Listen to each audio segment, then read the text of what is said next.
Hello everyone, Anoop info 24 में आपका स्वागत है। इस वीडियो में मैं आपको समझाने वाला हूँ कि आपका जो पेमेंट होता है वो क्या प्रोसेस होता है और पीएफएमएस एनएसपी गाइडलाइंस क्या होती हैं। तो चलिए वीडियो को स्टार्ट करते हैं बिना किसी टाइम वेस्ट के। तो सबसे पहले आप देख सकते हैं कि हमने ये लॉगिन कर लिया है अपने जो भी हमारे आईडी है उस पर आप पहले लॉगिन कर लीजिए। एप्लीकेशन आईडी के थ्रू आप कर सकते हैं। आपको पता होगा एनएसपी स्कॉलरशिप से आप कर सकते हैं, या फिर अगर आपको नहीं पता है तो आप इस चैनल पे और भी वीडियो आपको मिल जाएंगी कैसे आप अपना स्टेटस चेक कर सकते हैं। 5 तरीके से आप कैसे कर सकते हैं, और application status, payment status, DBT status और ट्रैक एनएसपी पेमेंट, ये सारा कुछ कैसे यूज कर सकते हैं, वहाँ से आप अपना कैसे स्टेटस चेक कर सकते हैं। ठीक है, तो आप ये वीडियो देख सकते हैं इस चैनल पर। अब मैं आपको ये बताता हूँ कि जैसे ये हमने लॉगिन कर लिया है, हमारा एप्लीकेशन आईडी, एप्लीकेशन स्टेटस, ये सारा कुछ आपको दिख रहा है। ठीक है, अब इसके बाद वेरिफिकेशन डिटेल है। वेरिफिकेशन में हमारा सारा कुछ वेरीफाई है। ठीक है, पेमेंट टोकन नंबर भी हमको मिल चुका है। इसके बाद हमारा वेरिफिकेशन ये डिटेल हो गया। जो मेन पॉइंट आपको मैंने समझाने के लिए किया है वो यहाँ से स्टार्ट होता है। ठीक है, पेमेंट डिटेल से यहाँ से आपको स्कॉलरशिप पेमेंट स्टाटस तक। तो सबसे पहले आप देख सकते हैं कि पेमेंट फाइल डिटेल में हमारा टोकन नंबर मिला हुआ है 12,000, ये हमारा स्कॉलरशिप अमाउंट था। हमारा कोई अपडेट तो नहीं हुआ है अकाउंट, तो इसमें इन्हें है। और इसके बाद हमारा अकाउंट चेंज स्टेटस, तो इसमें भी इन्हें है। फिर इसके बाद हमारा IFSC कोड जो हमने सबमिट किया था, यानी कि जब हमने अप्लाई किया था NSP के लिए, तो हमने कौन सा अकाउंट नंबर दिया था, तो इंडियन ओवरसीज का हमने दिया था IFSC कोड, और अकाउंट नंबर हमारा 413 था। यहाँ पे आप देख सकते हैं IFSC क्या हमने चेंज किया, क्या हमने अकाउंट नंबर चेंज किया, तो नहीं, ऐसा कुछ नहीं है, तो इन्हें लिखा हुआ है। ठीक है, ये आप देख सकते हैं। अब इसके बाद जो है अकाउंट वैलिडेशन स्टेटस, यानी कि अकाउंट वैलिडेटेड एंड नी matched as per NSP guideline, यहाँ पे आपको दिख रहा है। अब ये क्या है ये मैं आपको समझाता हूँ। अकाउंट वैलिडेटेड यानी कि हमारा अकाउंट वैलिडेट हो चुका है, बैंक अकाउंट जो है, और हमारा जो है NSP गाइडलाइन के थ्रू नेम भी मैच हो चुका है।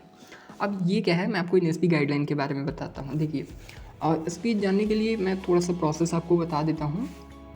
और सबसे पहले आप अपना एप्लीकेशन अप्लाई करते हो, आपका वेरीफाई होता है, स्कूल, कॉलेज, स्टेट बोर्ड, आधार वेरीफाई होता है। फिर आपका एप्लीकेशन डुप्लीकेट तो नहीं है, ये चेक होता है। फिर आपका स्कॉलरशिप मेरिट लिस्ट चेक होता है। उसके बाद आपको स्कॉलरशिप अमाउंट प्रोसेस होता है NSP टू PFMS पे। ठीक है, ये कब होता है, जब आपका एप्लीकेशन जो है PFMS के पास भेजा जाता है। NSP अपनी तरफ से ये वेरीफाई करता है, मेरिट लिस्ट तक अपने पास वेरीफाई करता है। इसके बाद वो PFMS को ये एप्लीकेशन जो है वो सेंड कर देता है। इसके आगे का काम जो होता है वो PFMS करता है, वहाँ से अपने पास से वो अप्रूव करता है, वेरीफाई करता है, ट्रेजरी चेक करता है कि कोई डुप्लीकेट तो नहीं है। इसके बाद एक सैंक्शन करता है। अब सैंक्शन जो है वो NSP गाइडलाइन है आपका। ठीक है, अब सैंक्शन और NSP गाइडलाइन दोनों सेम समझिए आप। ये क्या है कि आप जो NSP गाइडलाइंस हैं उसमें आपको ये देखा जाता है कि जो आपका मोबाइल नंबर है, ठीक है, आपका जो मोबाइल नंबर है और आपका जो आधार नंबर है, ठीक है, आपका जो मोबाइल नंबर है, आपका जो मोबाइल नंबर है और आपका आधार, ठीक है, तो आपका जो आधार और मोबाइल नंबर है और आपका जो बैंक अकाउंट है, ठीक है, ये तीनों जो है ना, ये लिंक होना चाहिए। ये तीनों आपस में लिंक होना चाहिए। इसका मतलब क्या है मैं आपको बताता हूँ। देखिए, NSP गाइडलाइन जो है ये कहता है कि आपका जो मोबाइल नंबर है, आधार नंबर है और आपका जो बैंक अकाउंट नंबर है, ये तीनों मैच होना चाहिए। अब इसमें देखिए, आपका जैसे जो भी बैंक अकाउंट नंबर है वो आपका आधार लिंक होना चाहिए, एक ये भी कह सकते हैं आप। यानी कि आधार इनेबल्ड पेमेंट सिस्टम यूज होता है, यहाँ पे EYD के थ्रू पेमेंट होता है। तो मैं आपको यहाँ पे एग्जांपल के थ्रू जैसे मैं समझा रहा हूँ कि यहाँ पे हमने अकाउंट नंबर जो दिया हुआ है वो IOB का दिया हुआ है, 7413 हमारा लास्ट कोड है।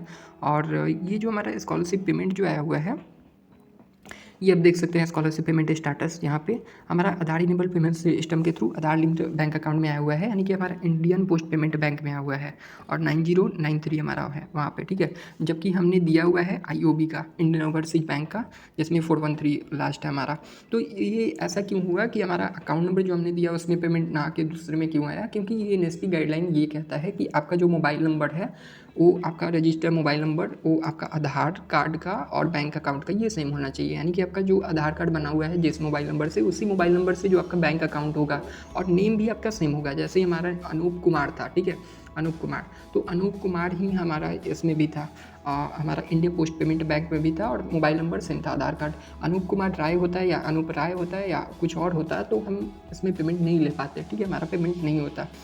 वही अगर मैंने ये इंडिया पोस्ट पेमेंट बैंक का दिया होता तो मेरा direct India post payment bank में आता, ना कि इंडियन ओवरसीज मैंने दिया और इंडिया पोस्ट पेमेंट बैंक में। ठीक है, तो मेरा मेन कहने का ये मतलब है कि आपका जो भी बैंक अकाउंट नंबर है वो आधार नंबर से इनेबल होना चाहिए, आधार नंबर लिंक होना चाहिए, तभी आपका यूआईडी के थ्रू आधार इनेबल पेमेंट सिस्टम के थ्रू पेमेंट आएगा। अगर आपका नहीं है तो इसके लिए मैं 3 सॉल्यूशन आपको बता देता हूँ। पहला आपका सॉल्यूशन ये है कि आप जो अकाउंट नंबर दिए हैं उसमें आप अपना आधार नंबर चेंज करवा लीजिए, आधार रजिस्टर मोबाइल नंबर आप अपना करवा लीजिए जो भी आपका पहले से, अगर आपका पेमेंट नहीं आ रहा है तो। और दूसरा ये है कि आप दूसरे अकाउंट, अगर आपके पास 2-3 अकाउंट है तो कोई भी एक आप अकाउंट में अपना चेंज करवा लीजिए। भले ही वो आपने सबमिट किया हो या नहीं किया हो, बट उसमें आप आधार इनेबल पेमेंट सिस्टम के लिए वेरीफाई कर लेंगे अगर आपका आधार लिंक बैंक अकाउंट होता है तो, ठीक है। या तीसरा आपका ये है कि आप कोई भी बैंक अकाउंट ओपन करवा सकते हैं, वहाँ पे आप अपना ये जो भी रजिस्टर मोबाइल नंबर है वो आप करवा सकते हैं, ठीक है।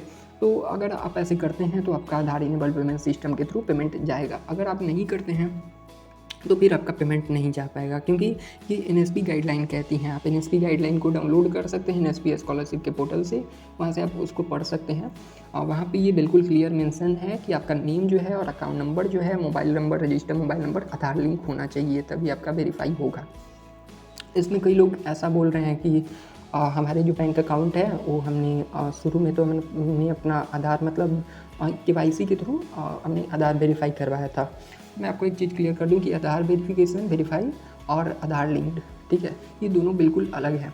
आपका आधार लिंक तब ये एनएसपी गाइडलाइन के थ्रू अलग है कि आपका आधार वेरीफाई तो आपने केवाईसी के लिए करवाया, ठीक है, आपका मोबाइल नंबर, आपका आधार नंबर वो लिंक है उसके साथ, सॉरी वेरीफाई है, बट आपका लिंक नहीं है। लिंक एनएसपी गाइडलाइन कब कहता है? जब आपका जो मोबाइल नंबर है वो सेम हो, बैंक अकाउंट नंबर जो आपका मोबाइल नंबर से हो वही आधार नंबर में भी हो, ठीक है। तो ये आज का वीडियो है। अगर आपको वीडियो अच्छा लगा हो तो आप लाइक कीजिएगा, कोई भी क्वेश्चन होता है तो आप कमेंट करके और चैनल को सब्सक्राइब कीजिएगा। Thank you.